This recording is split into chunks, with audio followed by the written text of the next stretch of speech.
Hi guys, அனைவருக்கும் வணக்கம். இன்றைய வெண்புல் விழிப்புணர்வு சேவையில் நம்ம காணொழுது பார்த்திங்கன்னா, நம்ம தினமும் ஒரு அரை மணி நேரத்துலேருந்து 1 மணி நேரம் உடற்பயிற்சி மேற்கொள்ளணுங்க.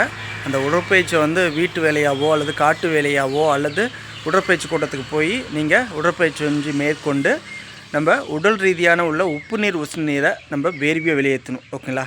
அந்த வகையில் தான் நம்மளுடைய பாயிண்ட் ஆஃபில் நான் எப்படிலாம் பார்த்திங்கன்னா என்னுடைய உடல் வேர்வியை வெளியேற்றுறேன் அப்படிங்கிறத நம்ம ஒரு காணொலியாக பதிவிடுறேங்க. இது கட்டாயம் கிடையாது. அனைவரும் இப்படி தான் பயன்படுத்தணும், இப்படி தான் வாழணும்னு கிடையாது. யாராருக்கெல்லாம் ஒரு வாய்ப்பு கிடைக்குது அதை இப்போ பயன்படுத்துங்க. ஃப்யூச்சரில் வாய்ப்பை உருவாக்குங்க. ஓகேங்களா? அந்த வகையில் தான் இப்போ நம்ம வீட்டுக்கு தேவையான தக்காளி, கத்திரிக்காய், வெண்டங்காய், சுரக்காய் இதுமாரி நாட்டு காய்கறியாக விதைகளை நம்ம ஆர்டர் போட்டிருக்கோம் ஆன்லைனில். ஏன்னா நம்மகிட்ட ஒரு 10 ஆண்டு காலமாக விவசாயம் பார்க்கறதுனால நம்மகிட்ட எந்த ஒரு விதையும் கிடையாது. அதேமாரி நம்ம கிராமத்துலேயுமே இப்போ பார்த்திங்கன்னா எல்லாமே மரபணு மாற்றப்பட்ட விதைகளை பயன்படுத்த ஆரம்பிச்சிட்டாங்க. அதனால் இப்போ நாட்டு விதை நம்ம கேதர் பண்ணியிருக்கிறேங்க. அது இன்றைக்கி அநேகமாக கொரியர் வந்துடும். நான் நேற்று ஆர்டர் போட்டேன். அது வந்தோடனே உங்களுக்கு நான் வீடியோ காணொலியில் காமிக்கிறேன். அதை நம்ம செடிகளை வச்சு நம்ம வீட்டுக்கு பயன்படுத்துறது போக மீதி விதைக்கு நம்ம எடுத்து பயன்படுத்த போகிறோங்க. அதன் பிறகு அடுத்த ஆண்டுக்கு இன்னும் கொஞ்சம் அதிகமாக போடலாம். மகசூல் அதிகமாக கிடைக்கும். அது நம்ம தேவைக்கு போக மீதி விற்பனை பண்ணி நம்மளோட வாழ்வாதாரத்தை கட்டமைக்க முடியும். அதேமாரி விதைகளும் நம்மளை நேரடியாக சந்திக்கக்கூடிய நண்பர்கள் நாட்டு விதைகளை, நாட்டு மூலிகை விதைகளை நீங்கள் பெற்றுட்டு போகலாம். ஓகேங்களா? கீரைகளாகட்டும், பழங்களாகட்டும், காய்கறி கீரைகளாகட்டும், மூலிகையாகட்டும், அனைத்துக்குமே நம்ம விதையும் நம்ம சேகரிக்க போகிறோங்க. அதுக்கான அப்டேட் தான் இந்த அப்டேட்டு. அதேமாரி இப்போ நான் டெய்லியும் ஒரு 1/2 hour 1 hour அவ்வளோதான் நான் வேலை செய்கிறேன். ஃபஸ்ட் நாளெல்லாம் சுத்தம் பண்ணேன். ஃபுல்லாக சுத்தம் பண்ணி களக்கட்டில் ஃபுல்லாக கொத்தி உழுதுட்டேன். ஓகேங்களா? 2வது நாள், அதாவது இன்றைக்கி ஃபுல்லாக எருவு கொட்டி பாத்தி பிடிச்சிட்டேன். 3வது நாள் நம்ம செடி வைக்கக்கூடிய ப்ராசஸ், தண்ணி விடக்கூடிய ப்ராசஸ்ஸு, இந்த கோழிக்கிட்டேருந்து தப்பிக்கிறதுக்காக இந்த செடிகளை காப்பாற்ற எல்லாம் கோழி வலை அடிக்கணும். இதுக்கான ப்ராசஸ் நடக்கும். அதை தாண்டி அடுத்ததாக அந்தாண்ட காலி நிலத்தை மறுபடியும் உழுது மறுபடியும் அதுக்கு ஒரு செடி வைக்க போகிறோங்க. எதுக்குன்னா இதிலேருந்து ஒரு டிஃப்ரெண்ட் காய்கறி ஒரு மாதங்கள் முன்கூட்டியே கிடச்சிடும். மறுபடியும் அந்தாண்டு இது கிடைக்காத காலகட்டத்தில் அதை பயன்படுத்தலாம். இப்படி மாற்றி ஒவ்வொரு நாளைக்கும் ஒவ்வொரு விதமான காய்கறிகளை குறிப்பாக இயற்கை சார்ந்து தற்சார்பு வாழ்க்கை முறையில் ஆர்கானிக்காக நம்ம ரெடி பண்ணி நம்ம பயன்படுத்த போகிறோங்க உணவு தேவைக்கு. இது என்னோடய பிள்ளைங்களுக்கு, எனக்கு, என்னோடய ஃபேமிலிக்கு எல்லாத்துக்கும் இது ஒரு நலம் தரக்கூடியது. ஓகேங்களா? நம்ம ஹைப்ரிட்டுக்கு காசு கனி போட்டு வாங்குறதுல எனக்கு உடன்பாடே கிடையாது. ஏன்னா இயற்கையில் நம்ம இணைஞ்ச பின்னாடி ஒவ்வொன்றும் பார்த்தா பகீருங்குது, பயமாக இருக்குது. ஓகேங்களா? அதுக்காக நம்ம 100% ஆர்கானிக்கு மாறிய முடியுமான்னு பார்த்திங்கன்னா இந்த காலத்துக்கு சாத்தியமே கிடையாது. ஒரு 50% ஆர்கானிக்கு, ஒரு 50% இயற்கை சார்ந்த வாழ்வியல் மாறி தான் வாழ்ந்தாகணும். அதாவது கால சூழ்நிலைக்கு ஏற்ப இன்றைக்கி பார்த்திங்கன்னா பருவமழைகள் மாறிடுச்சு, தட்பவெப்பம் மாறிடுச்சு. அதனால் நாமளும் அதுக்கு தகுந்த மாதிரி மாறி தான் ஆகணும். ஓகேங்களா? அதனால் நம்ம ஒரு 50% ஆர்கானிக்கு, ஒரு 50% செயற்கை, இயற்கை இது கூட இணைஞ்சு நம்ம வாழ போகிறோங்க. ஏன்னா நம்ம செயற்கையை இல்லாமல் இன்றைக்கி தவிர்த்து வாழ்கிறதுங்கிறது ரொம்ப கடினம். அதேமாரி செயற்கைங்கிறது நம்மளுடைய பலம் தான். அதை பலவீனமாக நாம் தான் மாற்றிக்கொள்கிறோங்க. ஓகேங்களா?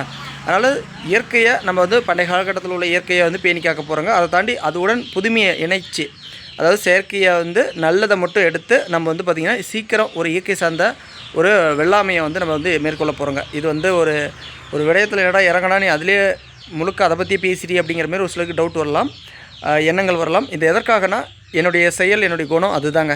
ஒன்றில் இறங்கியாச்சுன்னா அதை பற்றி நல்லது கெட்டது எல்லாம் அறிஞ்சு அதன் பிறகு அதை ஃபுல்லாக கற்றுக்கிட்டு தான் அதை வெளியேறுவேன். ஓகேங்களா? அதை விடணுன்னா கூட எனக்கு அதை பற்றி ஏற்று வச்சுட்டு தெரியணும். அப்போ தான் இது என்னுடைய வாழ்வியலோட ஒன்றிணைய போகுது.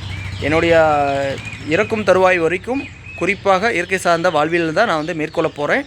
எனக்கு இந்த வெண்புலிக்காக நம்ம இன்றைக்கி இதை கற்றுக்கிட்டாலும் கூட, ஆனால் நம்ம முன்னோர்கள் இதை தான் பின்பற்றினாங்க. இது எனக்கெல்லாம் நான் ஒரு விவசாயி கிராமத்தில் இருந்து அப்பா விவசாயி பார்த்தாங்க. ஆனால் இதெல்லாம் நான் கற்றுக்காமல் போயிட்டு அதுக்கான சூழ்நிலையும் 10 ஆண்டுகள் நிலம் பிரச்சனையில் அப்படியே விட்டுட்டேங்க, விவசாயம் பார்க்காம. இப்போ ஒன்றும் பிரச்சனை இல்லை. இப்போ நம்ம எல்லாத்தையும் கட்டமைச்சாச்சு. கூடிய விரைவில் நம்ம இயற்கை சார்ந்த தற்சார்பு வாழ்க்கை முறையில் அதுவும் மழைநீரை பயன்படுத்தாங்க நம்ம எல்லாம் பண்ணுறாங்க. மற்றபடி கிணத்து நீர்லாம் கிடையாது. என்னுடைய பாயிண்ட் ஆஃபில் என்னுடைய பிரச்சனையை மட்டும் நான் முடிச்சுக்கிட்டு நான் நவுந்துக்கிட்டேன். ஒதுங்கி நம்ம மன அழுத்தத்துலேருந்து மீண்டு வரணும் அப்படின்னு சொல்லி ஒதுங்கியாச்சு. முடிஞ்ச அளவுக்கு போதும், இதே போதுமானது. இதை வச்சு அதாவது 30 சென்ட் நமக்கு இருக்குது. ஃப்யூச்சரில் வர வேண்டியது அது எப்பயோ அது வந்துக்கிட்டோம். இப்போ இதை வச்சு நம்ம என்னென்னலாம் இதில் நம்ம பயனை உருவாக்க முடியும், நமக்கு தேவையான உணவு காடுகளாகட்டும் அல்லது காய்கறி கீரைகள் பழங்களாகட்டும் மூலிகை தோட்டங்களாகட்டும் எல்லாத்தையும் நான் கட்டமைக்க போகிறேன். இதை நீங்கள் என் கூட இணைஞ்சு பயணிக்க போகிறீங்க. ஓகேங்களா? அதுமாரி தான் இப்போ ஒரு அரை மணி நேரம் காட்டு வேலை செய்ய போகிறேன். அரை மணி நேரம் ஆயில் போட்டு வேலை நிற்க போகிறேன். முடிக்கிறதுக்கு நம்ம வேர்வையும் நல்லா வெளியேறுது. நம்ம போய் நல்லா 1/2 hour அதாவது குளிக்கும் போது யூரின் போகிற அளவுக்கு நம்ம 1/2 hour டைம் எடுத்து குளிக்கிறேன். ஏன்னா உடம்புலேருந்து உள் ரீதியாகவும் வெப்பத்தை வெளியேற்றிடலாம் யூரினாக குளிக்கும் போது. அதை தாண்டி வேர்வை வழியாகவும் உப்பு நீர் உஷ்ண நீர் வெளியேற்றி நல்லா போய் குளிச்சிடுறேங்க. ஓகேங்களா. அதேமாதிரி உடற்பயிற்சி இதுக்கு நான் காசு கண்ணி செலுத்தி நம்ம உடற்பயிற்சி கூடத்துக்கு போக தேவையில்ல. சிம்பிளான மெத்தேடு. இதே போல் தான் நீங்களும் உங்கள் வீட்டு அருகாமையில் உள்ள காலி லேண்டை வந்து யாராச்சும் வீட்டு மனை வச்சுருந்தாங்கன்னா என்கிட்ட கேட்டுட்டு நீங்கள் இதுமாரி விவசாயம் வந்து செய்யுங்க. உங்களுக்கு ஒரு சப்போர்ட்டாக இருக்கும். உடற்பயிற்சியாகவும் ஆச்சு, சுத்தமான காய்கறியும் கீரைகளும் கிடச்சிச்சு, பணமும் மிச்சம். ஓகேங்களா. இல்லைனா வீட்டு தோட்டமாக மாடி தோட்டமாக நீங்கள் வச்சுக்கோங்க. அதுக்கான ஃப்யூச்சர் உதவி இப்போ முருங்கை விதையெல்லாம் தேவைப்பட்டால் நம்ம எல்லாமே ரெடி பண்ணிகிட்டு இருக்கிறோங்க. காஞ்சிருச்சு, அதை எடுத்து நம்ம வந்து இலவசமாக அனுப்புறது தான். ஓகேங்களா. அல்லது நேரடியாக வரீங்க விவசாயம் சார்ந்த கற்றுக்கணும்னா நான் இன்னும் ஒரு வருஷத்தில் கற்றுக்குவோம் ஃபுல்லாக. அதன் பிறகு நாம் உங்களுக்கு கைட் பண்ண முடியும். அந்தளவுக்கு ஒரு உணவு கார்டு மாரி நம்ம வந்து ரெடி பண்ணலாம்னு சொல்லி பிளான் இருக்குது. ஓகேங்களா. இது வந்து ஒரு மல்ட்டியான ஒரு தொழில்நுட்பம். என்னுடைய வாழ்வியலில் நான் ஒரு வேலைக்கு தான் போகணும் சம்பாதிக்கணும் அப்படின்னா காசு கணி அதிகம் பார்க்கலாம், ஆனால் டைமிங் இருக்காது. ஓகேங்களா. நோய்வாய் தான் வரும், மறுபடியும் சம்பாதிச்சு காய்ச்சலாம் மருந்து மாத்திரைக்கு தான் கொண்டு போய் கொடுக்கணும். நமக்கு வருமானம் குறைவு தான், இருக்கிறத வச்சு அதாவது சிறுதொழில் பெருவளங்கிற மாரி யூடியூப்பில் ஒரு வருமானம் வரும், இயற்கை சார்ந்த பொருட்கள் விற்பனை பண்ணுறதுல ஒரு வருமானம் வரும். ஒரு சிலர் வந்து நம்ம சொல்லக்கூடிய தகவல்களை பின்பற்றி அதுக்கான ஒரு கட்டணமாக செலுத்துகிறாங்க. இலவசமாக பெறவங்கள்ட்ட இலவசமாக நம்ம வந்து கொடுத்துட்றாங்க காசு இல்லாதவங்களுக்கு. இதுமாரி என்னால் என்னென்ன ஹெல்ப் பண்ண முடியுமோ பண்ண முடியும். உங்கள் மூலிமா என்னென்ன ஹெல்ப்லாம் என்னால் பெற முடியுமோ பெற்றுக்க முடியும்.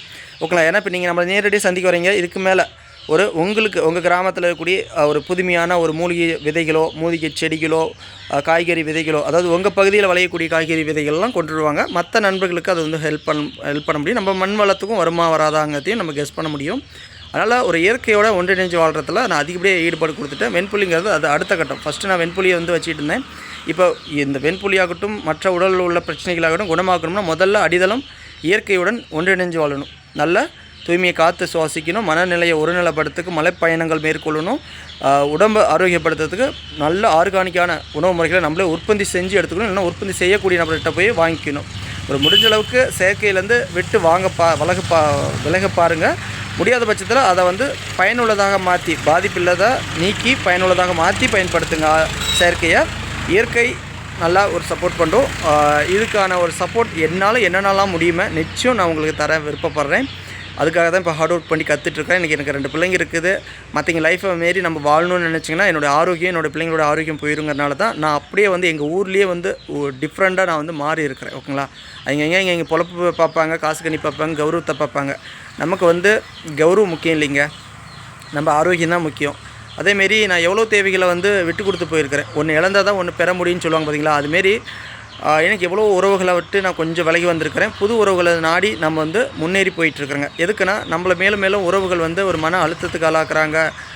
ஒரு ஒரு ஒரு எப்படி சொல்லணும், ஒரு இரக்கம் பாசம் பற்று இதுமாரி நம்ம போகும்போது நம்ம அதிலேருந்து ஒரு சில காரியத்துலேருந்து விலகிற மாரி வருது.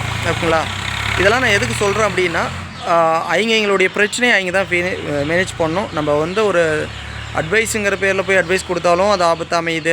நல்லதுங்கிற பேரில் நம்ம போகிறோங்க, ஆனால் அது திருப்பி நமக்கே வந்து ஆபத்து அமைகிறதுனால நம்ம வந்து பல விடயங்களில் வந்து விட்டு விலகிட்டு வந்துட்டுருக்கிறேன். பொறுமை காத்துட்ருக்கிறேன். மௌன விரதமாக வந்து வெள்ளிக்கிழமை கண்டா இதுக்கு மேலே வாய் பேசக்கூடாது. என்னோடய உடல்நலத்துக்காக யார்ட்டையும் எந்த ஒரு ஃபோன் பேசுகிறதா இல்லை. அதாவது முழுக்க வாய் பேசாமல் வாழ்ந்துட முடியாது. தேவையில்லாததுக்கெலாம் நம்ம வந்து விலகி வந்துடணும். தேவையில்லாத வார்த்தைகளை அதிகப்படியாக பேசுகிறது பிடிக்கிறது. என்னோடய உடல்நிலை பாதிக்கப்படுது. மன அழுத்தம், தலைவலி, கண் பார்வை பிரச்சனை இதுமாதிரி எவ்வளோ விடயங்கள்லேருந்து நம்ம விலகி வரதுனால தான் இயற்கையோட ஒன்றிணைய போகிறேன். உடலுக்கும் மனசுக்கும் நம்ம முதல்ல முக்கியத்துவம் கொடுத்து உணவுக்கும் இயற்கைக்கும் முக்கியத்துவம் கொடுத்து அதன் பிறகு தான் வந்து வியாதிக்கு ஏற்ற மருத்துவ முறைகளோ உணவு முறைகளோ நம்ம கைட் பண்ண போகிறோங்க. அதனால் இயற்கையோட ஒன்றிணைஞ்சு வாழுங்க. ரொம்ப ஒரு இப்போ தான் எனக்கு ஒரு முழு திருப்தியை வந்து இப்போ எட்டுற மாரி ஒரு ஃபீல் வருது. இன்னும் ஒவ்வொன்றா நான் சாதனை பண்ண தான் எனக்கு அதில் ஒரு இன்ட்ரெஸ்ட் வரும். ஓகேங்களா. பணங்காய்ச்சி இன்றைக்கி வரும், நாளைக்கு போகும். சம்பாதிக்கணும்னா நான் இப்போ கூட நான் வந்து ரிஸ்க் எடுத்தேன்னா சம்பாதிக்கலாம். ஓகேங்களா. இன்றைக்கி ஐடி பண்ணுறதுல வந்து ஒரு பிஸ்னஸ் வருது. அதையே நம்ம முழு நேரமாக பண்ணோம் அப்படின்னா ரொம்ப ஃபோன் பேசுகிறதாகுது. நேரடியாக ஒரு சிலர் கூப்பிட்றாங்க, நேரடியாக போய் ஐடி பண்ணுறது தரதாகுது. இல்லைன்னா நேரடியாக வர வைக்கிறதாகுது. எவ்வளோ தேவைகள் பார்க்குறதாகுது. நம்ம தேவை அந்த இடத்துல வந்து மிஸ் ஆகுது. அப்போ நமக்கு தேவைக்கு பணம் சம்பாதிக்கலாம். தேவைக்கு மீறி நம்ம வந்து பார்த்திங்கன்னா உடல் ஆரோக்கியத்தை தான் சம்பாதிச்சு வச்சுருக்கணும். அதாவது விலங்குகள்லாம் இன்றைக்கி என்ன தேவையோ அதை ரெடி பண்ணிட்டு ஃப்யூச்சருக்கு என்ன தேவையோ அதை வந்து ப்ரிப்பேர் பண்ணி சேமிப்பு பண்ணி வச்சுக்கோ. அதுமாரி நம்ம வந்து இன்றைக்கி நம்ம எந்த அளவுக்கு ஆரோக்கியமாக இருக்கிறோம் அந்த அளவுக்கு தான் ஃப்யூச்சரில் நம்மளுடைய உடல்நிலை வந்து ஓரளவுக்கு நாச்சும் எதிர்ப்பு சக்தியை வந்து மேற்கொள்ளும். ஓகேங்களா. ஸ்டார்டிங் அடித்தளமும் அதாவது வடிவேல் சொல்லுவார்ல பேஸ்மெண்ட்டும் வீக்கு ஓகேங்களா அப்படிங்கிற மாரி நம்ம வந்து அடித்தளமே இன்றைக்கி வந்து வீக்காக வந்து பிள்ளைங்களை வளர்த்திடுறீங்க. எல்லாம் சாக்லேட், கேக், ஐஸ்கிரீம், பீஸா, பர்கர் இதெல்லாம் வேண்டான்னு நான் சொல்ல வரலைங்க. அளவாக மாதத்துக்கு ஒரு முறை ஆசைக்காக சாப்பிட்டுக்குங்க. ஆனால் அதிகப்படியாக அதாவது 6 நாட்கள் இயற்கைக்காக ஸ்பெண்ட் பண்ணுங்கள். நல்ல உணவு முறைகளை வந்து சமைச்சு கொடுங்க.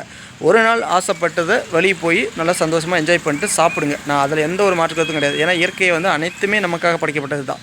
இயற்கையாகட்டும் செயற்கையாகட்டும் எல்லாம் மனிதனுக்காக பயன்படுத்துறது தான். விலங்குகள், பூச்சிகள், பறவைகள், செடிகள், மரங்கள், கொடிகள் அனைத்தும் இந்த பூமியோட செயல்படக்கூடியது தான். எல்லாத்துக்கும் நம்ம வந்து முக்கியத்துவம் கொடுத்து எல்லாத்துலேருந்தும் நம்ம நன்மைகளை பெற்று நாமளும் மற்றதுக்கு வந்து நன்மைகள் வந்து உருவாக்கணும். நம்ம மட்டுமே பொழைக்கணும்னு சொல்லி இன்றைக்கி பல குருவிகளை, குறிப்பாக சொல்லப்போனால் சிட்டுக்குருவிகள், இன்னும் பல சிறு உயிரினங்கள்லாம் வந்து இந்த செல்ஃபோன் டவர் மூலியமாக இறந்த மாரி தகவல்கள் இருக்குது. இதுக்கான ஆய்வுகள் வந்து 100% வந்து கிடையாது அப்படின்னு சொன்னாலுமே கூட, ஆனால் இன்றைக்கி அழிவுக்கு காரணம் முக்கியமாக அதுதான். ஏன்னா எத்தனையோ பேருக்கு வந்து இன்றைக்கி மன அழுத்தம் வருதுன்னா அது காரணம் ஃபோனு. அதுமாரி சின்ன சின்ன உயிரினங்களுடைய அந்த மூளை வளர்ச்சியாகட்டும், அவங்களுடைய இனப்பெருக்கத்துக்கான ஒரு பாதிப்பாகட்டும், இன்றைக்கே வந்து மனிதர்களுடைய இனப்பெருக்கங்கள் அப்படிங்கிறது ஒரு விலங்குக்காகட்டும் மனிதருக்காகட்டும் எல்லாம் ஒன்று தான். இன்றைக்கி இனப்பெருக்கம் அப்படிங்கிறது வந்து ப்ராப்ளமாக போயிட்டுருக்குது. ஓகேங்களா? இன்றைக்கி ஆஸ்பத்திரி போகாமல் ஒரு குழந்தையை பெற்றெடுக்க முடியல.